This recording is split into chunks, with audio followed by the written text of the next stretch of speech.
سفیان ثوری محدث بھی ہیں، حدیث کے عالم بھی ہیں، وہ فرماتے ہیں اول معصیت فی السماء، سب سے پہلا گناہ جو آسمانوں پر ہوا، اور وہ گناہ کون سا ہے؟ جب اللہ نے فرشتوں کو حکم دیا اسجدوا لآدم، آدم کو سجدہ کریں علیہ السلام، تو سب فرشتوں نے سجدہ کیا، شیطان نے نہیں کیا۔ تو فرماتے ہیں اول معصیت فی السماء، سب سے پہلا گناہ جو کسی مخلوق نے اللہ کی بارگاہ میں کیا ہے آسمانوں میں، وہ، اور اول معصیت فی الارض، اور سب سے پہلا گناہ جو انسان نے اس دنیا میں کیا ہے، اور وہ گناہ کون سا ہے؟ حابیل اور قابیل، حابیل اور قابیل کا واقعہ، کہ ایک نے دوسرے کو قتل کر دیا، ناحق قتل کر دیا۔ فرمایا اول معصیت فی السماء وَأَوَّلُ مَعْصِيَةٍ فِي الْأَرْضِ، آسمانوں میں بھی سب سے پہلا گناہ اور زمین میں بھی سب سے پہلا گناہ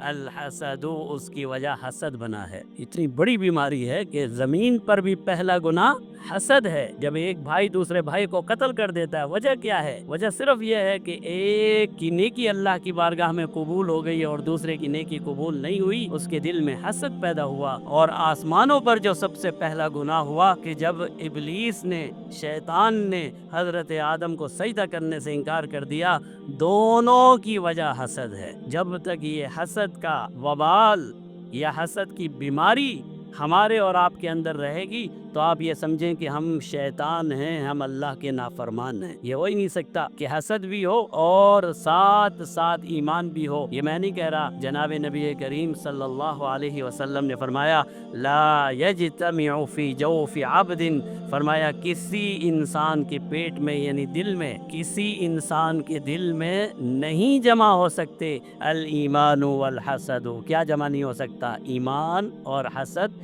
ایک جگہ پر جمع نہیں ہو سکتا۔